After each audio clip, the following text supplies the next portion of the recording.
ये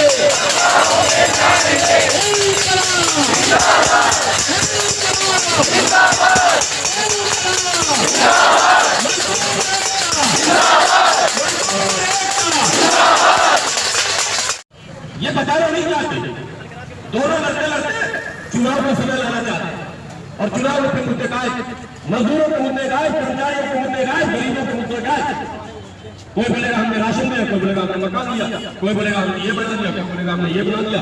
और बाद में प्रत्याशी आएंगे, जातिवाद फैलाएंगे, हमने जो है फला को टिकट दिया, हमने फला जाति को दिया, भाई बहन ने इसको वोट दिया, उसको वोट दिया।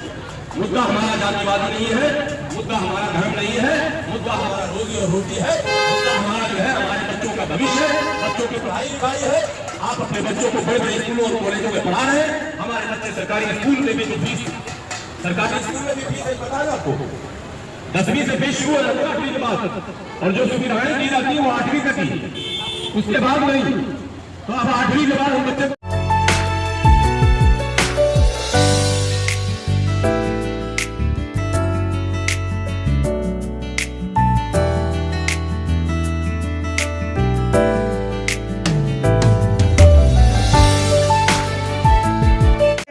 डीसी कपिल सर भी आ चुके हैं, जो कि इस पूरे धरना प्रदर्शन के ये अध्यक्ष कर रहे हैं। और कहीं ना कहीं दिल्ली में अलग अलग जगह ये अपनी मांगों को लेकर के कर्मचारियों के हित में ये काम करते रहते हैं। क्या लगता है सर कि सरकार आप लोगों की बात मान लेगी? सरकार को माननी पड़ेगी, मान लेगी क्या?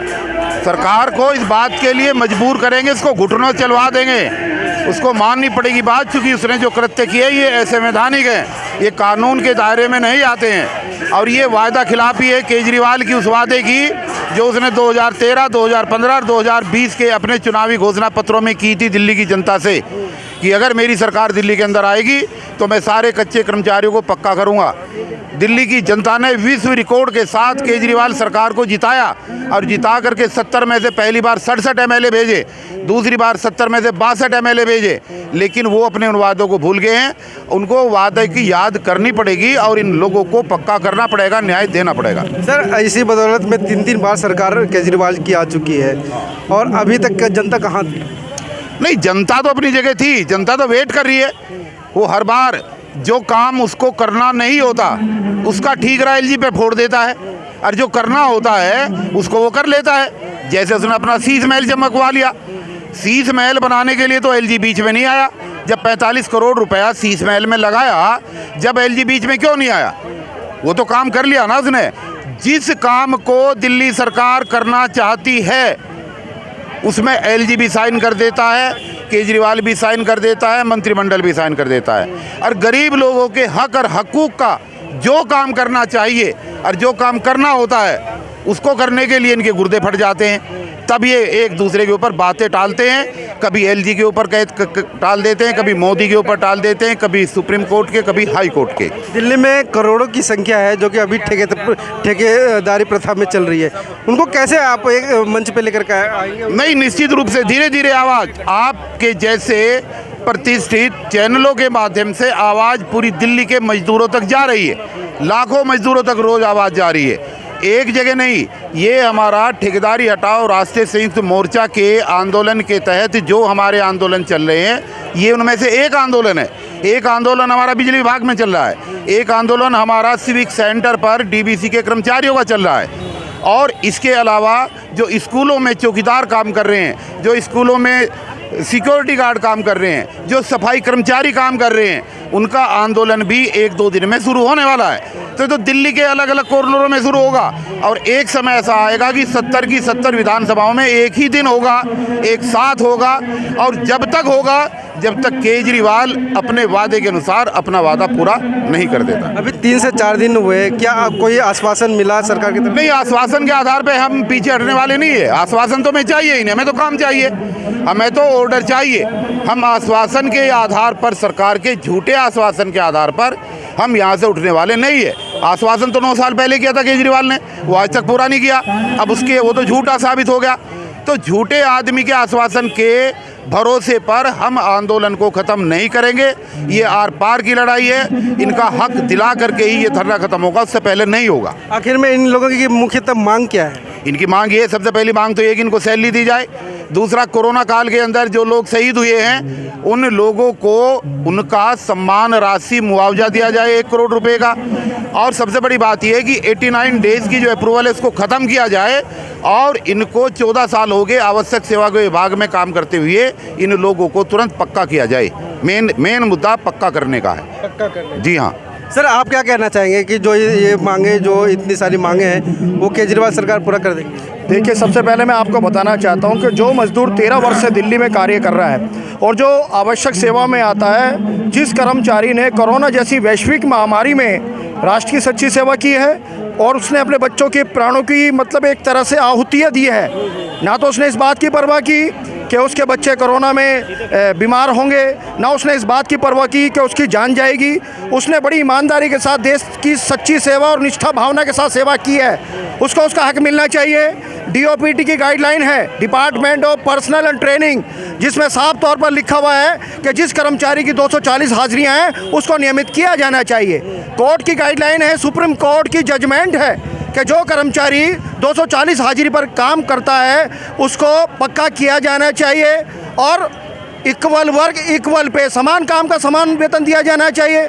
उसके बावजूद वो कौन सा कानून है जिसके आधार पर निगम कर्मचारियों का नियमितीकरण नहीं किया जा रहा? 15-16 साल के जो वर्कर है, कर्मचारी, उनको हटाया जा रहा है। सर, आप 245 दिन के जो कंटिन्यू की बात कर रहे हैं, उनको तो एक झटके में हटाया जा रहा है। देखिए, मैं आपके चैनल के माध्यम से आपको अवगत कराना चाहता हूँ, बताना चाहता हूँ, सरकार तक अपनी बात पहुँचाना चाहता हूँ। मैं ठेकेदारी हटाओ राष्ट्रीय संयुक्त मोर्चा का राष्ट्रीय चेयरमैन होने के नाते आपको अवगत कराना चाहता हूँ। एक तो कर्मचारियों को 3 माह से वेतन नहीं दिया और कानून में बेगारी प्रथा का ऐसा प्रोविज़न है कि इनके खिलाफ हमने FIR भी करा दी। जो कि यहाँ की DG है उसके खिलाफ FIR दर्ज कर दी गई है और यहाँ तक कि हमने ये कह दिया कि यदि इनको ड्यूटी पर नहीं लिया गया और ड्यूटी के साथ साथ यदि पक्का नहीं किया गया तो इस दफ्तर की ईंट से ईंट बजा देंगे, किसी भी अधिकारी को न अंदर घुसने देंगे न अंदर से बाहर आने देंगे।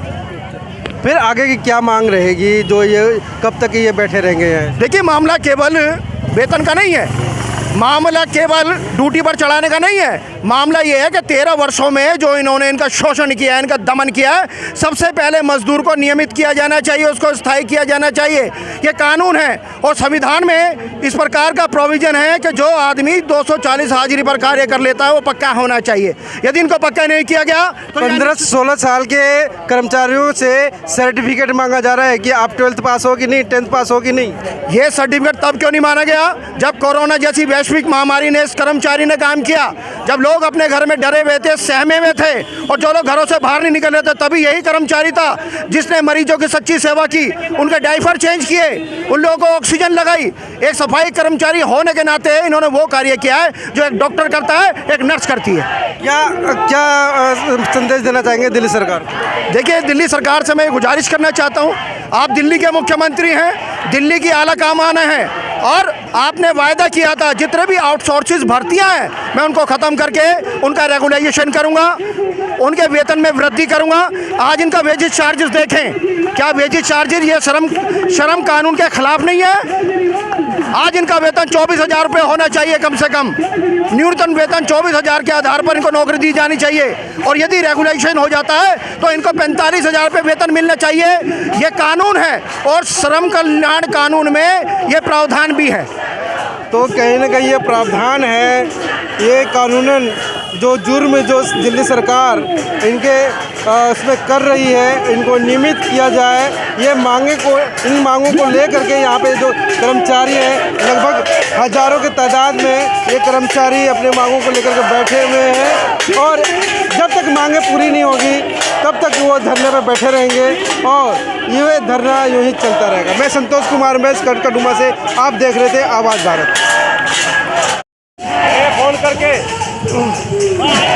तो साथियों, जैसे कि मैंने दिखा दिया कि अभी लोगों से मैंने बात कराया कि जो 4 दिन से धरना प्रदर्शन चल रहा है लगातार और भूख हड़ताल साथ में चल रहा है, ये वो लोग हैं जो इसी हॉस्पिटल के कर्मचारी हैं जो अभी अनियमित रूप से 15 से 16 साल हो गए, वो अभी तक काम अपनी सेवाएं करते आ रहे हैं हॉस्पिटल में। इनकी मांगें हैं कि हमें तो पक्का किया जाए, किसी ठेकेदारी के अंडर ना रखा जाए और जो सैलरी बीच बीच में रुक जाती है वो सैलरी कंटिन्यू रखी जाए।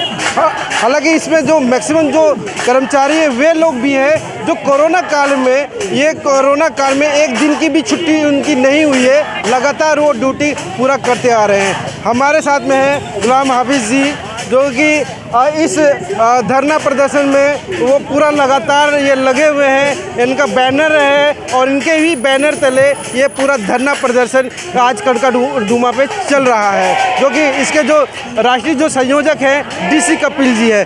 क्या कहना चाहेंगे, किन किन मांगों को लेकर के यहाँ पे बहुत सी तादाद में महिलाएं भी हैं और यहाँ पे पुरुष भी हैं? ठेकेदारी हटाओ राष्ट्रीय संयुक्त मोर्चा, जिसके राष्ट्रीय अध्यक्ष इंजीनियर डीसी कपिल साहब हैं, राष्ट्रीय चेयरमैन भाई राजकुमार धिंगान जी है, मैं जनरल सेक्रेटरी और बाकी सारे पदाधिकारी यहाँ मौजूद हैं। पीछे भी आपके कैमरे के पीछे खड़े हैं जस्ट, वो हमारे पदाधिकारी हैं और कई पदाधिकारी सब खड़े हैं। ये मोर्चा लगातार आपको पता है कि जो शोषित पीड़ित मजदूर है उसकी आवाज़ बनकर उठा है। ये जो मजदूर हैं ये दिल्ली स्वास्थ्य निदेशालय में अलग अलग डिस्पेंसरियों में डेली बेसिस पर काम करने वाले लोग हैं। इनकी नौकरी का ये मामला था कि डेली आओ, हाजिरी लगाओ, काम करो और चले जाओ, महीना पूरा हो जाए तनख्वाह ले जाओ।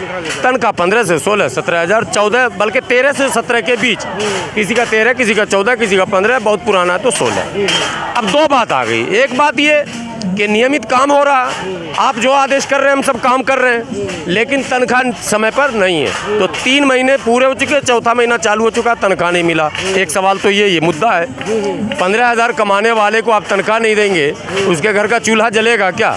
एक ये सवाल। दूसरा मामला कि ये कच्चे ही हैं, पक्के नहीं हैं। अच्छा। और पक्के की ये मांग भी नहीं कर रहे थे, इन्होंने सिर्फ इतना कहा कि हम डायरेक्ट आपके यहाँ कच्चे में हैं तो डायरेक्ट कच्चे में ही रहने दीजिए, बीच में ठेकेदार मत डालिए। अच्छा। मतलब दिल्ली स्वास्थ्य निदेशालय और इन कर्मचारियों के बीच में अब जो है सरकार एक ठेकेदार डालना चाहती है। वो ठेकेदार जब आएगा तो पुराने सारे खाते पत्र को ख़त्म कर देगा, वो नया खाता बनाएगा, नई बहाली करेगा, नई नौकरी करेगा। पहले तो उस ठेकेदार के दलाल घूमेंगे, भाई तुमको नौकरी चाहिए, लाओ 20,000, लाओ 30,000, लाओ 50,000, वो होगा पहले ड्रामा। फिर जो लोग 15 साल, 16 साल, 20 साल से काम कर रहे हैं, 10 साल से काम कर रहे हैं, उनको वो किनारे करना चाहेगा, क्योंकि सीनियरिटी के हिसाब से वो तनख्वाह देगा 12-13 हज़ार। इस बेरोजगारी के दौर में 12-13 हज़ार में भी लोग नौकरी पकड़ लेंगे। ये सब खेल जो होगा तो इस खेल से इनका भविष्य कहाँ जाएगा ये आप समझिए पहले। इसलिए ये धरने पर बैठे हैं कि आप बीच में ठेकेदार नहीं डाल सकते, ठीक है? आप जैसे मेरा काम चल रहा चलने दीजिए। तनख्वाह आप फैसिलिटी कुछ नहीं, ना स्वास्थ्य फैसिलिटी है, हेल्थ कार्ड वगैरह कोई फैसिलिटी नहीं, ना इनको पीएफ है, ना वीकली छुट्टी है। महीने के 4 छुट्टी दुनिया को होती है ना भाई, इनको वो छुट्टी भी नहीं है। संडे को भी काम करा देते, कहीं भेज दिया, कहीं कर दिया। एक सवाल उठता है कि इतने साल हो गए, लगभग यहाँ पे 15 साल के भी कर्मचारी हैं, 16 साल के भी कर्मचारी जो कि अभी तक लगातार करते आ रहे हैं, अपनी सेवाएं देते आ रहे हैं। वहीं पे एक तरफ केजरीवाल का स्टेटमेंट होता है कि जितने भी ठेकेदारी प्रथा के लोग हैं और जितने उनके अंडर में जितने भी अनियमित रूप से जो काम कर उनको पक्का किया जाएगा। तीनों मैनिफेस्टो में, 3 विधानसभा चुनाव के 3 मैनिफेस्टो में मुख्यमंत्री केजरीवाल जी ने कहा कि सारे कच्चे कर्मचारियों को हम पक्का कर देंगे। न एमसीडी में किया, न डीटीसी में किया, न इलेक्ट्रिसिटी में किया, न हेल्थ में किया, एजुकेशन में भी अब कॉन्ट्रैक्ट बेस पे टीचर लाए जा रहे हैं। वह जो कॉन्ट्रैक्ट बेस पे काम कर रहा, बजाय इसके कि उसको आप परमानेंट करें, परमानेंट के कोई रास्ते निकालें। आप बीएड करा रहे हैं, सीटेट करा रहे हैं, बीटेट मैंने पता नहीं क्या क्या करवा रहे हैं और रख रहे हैं कॉन्ट्रैक्ट बेस पे। तो कॉन्ट्रैक्ट बेस पर टीचर रखना ये कहीं से भी उचित नहीं है। कॉन्ट्रैक्ट बेस पे डॉक्टर रखना ये उचित नहीं है और इस नियम के खिलाफ है, संविधान के खिलाफ है। और कॉन्ट्रैक्ट बेस पे ये सब भी सारा काम कर रहे हैं, तो ये विरोध हो रहा है। मगर 3 बार सरकार इसी बेस पे तो आई है। पहली बार में अगर बात नहीं मानती है तो जनता कहीं ना कहीं समझना चाहिए। सेकंड टाइम में भी समझने का मौका मिला था, मगर थर्ड टाइम में भी अगर वही जनता को चुन के केजरीवाल जी को बिठाते तो कहीं ना कहीं जनता की भी कमी है ना। हाँ बिल्कुल कमी है। जनता से मैं विनती कर रहा हूँ, केजरीवाल जी धरना मंत्री जो धरना दे देकर लोगों को बेवकूफ़ बनाए थे, आज जनता हमारे साथ आए धरना देने। हम ऐसे लोगों को, जिसने वायदा किया, वादा खिलाफी की, जिसने दिल्ली की जनता के साथ धोखा किया, इसको हम सत्ता से हटाना चाहते हैं। जनता को आना चाहिए।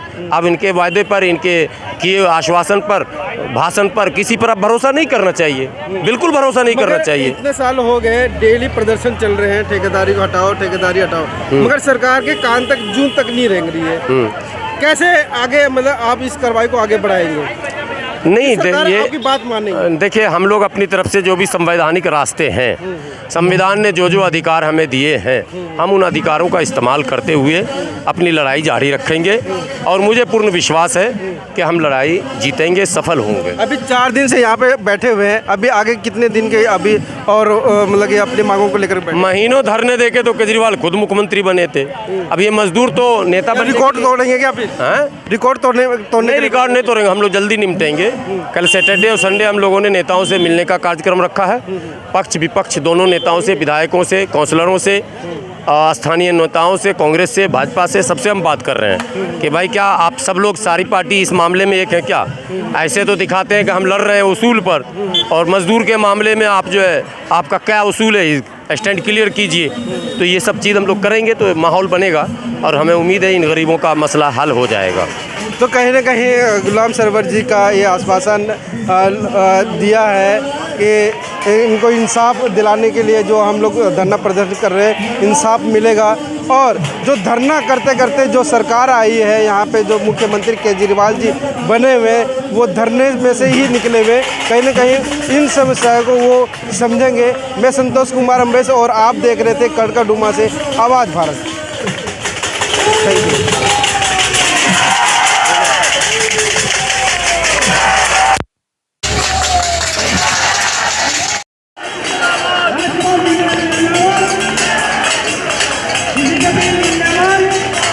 हमारे साथ में नौजवान साथी हैं जो कि इस धरना प्रदर्शन के ये पूरे संयोजक हैं और इस धरना प्रदर्शन में इनका लगातार भूमिका रही है। क्या नाम है आपका? मेरा नाम सुशील कुमार है। और आपका? आशीष। सुशील जी, क्या क्या मांगे हैं, क्यों बैठे हुए हैं? एक तो हमारी इन्होंने 3 महीने से सैलरी रोक रखी है और हम डेली बेस पे हम चाहते हैं कि हमें पक्का करा जाए। हमें कोरोना वॉरियर्स का खिताब दिया गया। ये सारी समस्याएं मैंने सुन ली है। क्या लगता है कि सरकार आप लोगों की बात मान जाएगी? माननी पड़ेगी। सरकार ने हमें जब कोरोना वॉरियर्स का अधिकार दिया है तो हमारा हक जो है वो तो देना ही पड़ेगा सरकार को। तो हम अपना हक लेके ही रहेंगे, चाहे हमें कितने दिन भी बैठना पड़े, दिन, महीनों, साल, जब तक बैठेंगे, जब तक हम उठेंगे नहीं अपना हक लिए बगैर। अच्छा, क्या लगता है कि सरकार 3 बार आ चुकी है यही कहते हुए, ये आश्वासन देते हुए कि जितने भी कर्मचारी हैं वो पक्के हो जाएंगे? सरकार ऑर्डर मिल गया है। मैं तो ये अब जान गया हूँ और सारी जनता भी जान गई है इस बात को कि भाई दिल्ली सरकार आम सरकार नहीं रही है। अब पहले केजरीवाल सर कहते थे कि मैं दिल्ली का बेटा हूँ, मैं दिल्ली का भाई हूँ और मैं दिल्ली अच्छी बना दूंगा, मैं किसी गरीब मजदूर को सताऊंगा नहीं, जितना भी भ्रष्टाचार है वो ख़त्म कर दूंगा। लेकिन अभी तक ऐसा कुछ नहीं हुआ है, क्योंकि हमारे साथ जो बीत रहा है हम नहीं चाहेंगे किसी और के साथ बीते। ये आप देख ही रहे होंगे पीछे के कितनी लेडीज़ें कितनी परेशान हैं, कैसे अपने घर से आ रही हैं, क्या कर रही हैं, क्योंकि किसी की थाली यूँ बजा रही हैं ये कि किसी की थाली में अन्न नहीं है खाने को, किसी की भी थाली में अन्न नहीं है हमारे खाने को। 3 महीने से सैलरी नहीं है, तो आप सबको भी पता होगा कि जिसके घर में 3 महीने से चूल्हा नहीं जला होगा उसका हाल क्या होगा। कर्मचारी इतना परेशान है, हम डेली वेजर कर्मचारी हैं, हमें भी अच्छा नहीं लगता रोडों पर आना, लेकिन ये सरकार हमें रोड पर ले आई है। आज जो सरकार आई है आम आदमी पार्टी अब आम आदमी नहीं रही, आम आदमी की रही नहीं है। आम आदमी पार्टी अब आम आदमी की नहीं रही है। हमारे बीच में वीडियो कैसी लगी आप अपने कमेंट्स के माध्यम से हमें बता सकते हैं और चैनल को लाइक, शेयर और सब्सक्राइब जरूर करें। धन्यवाद।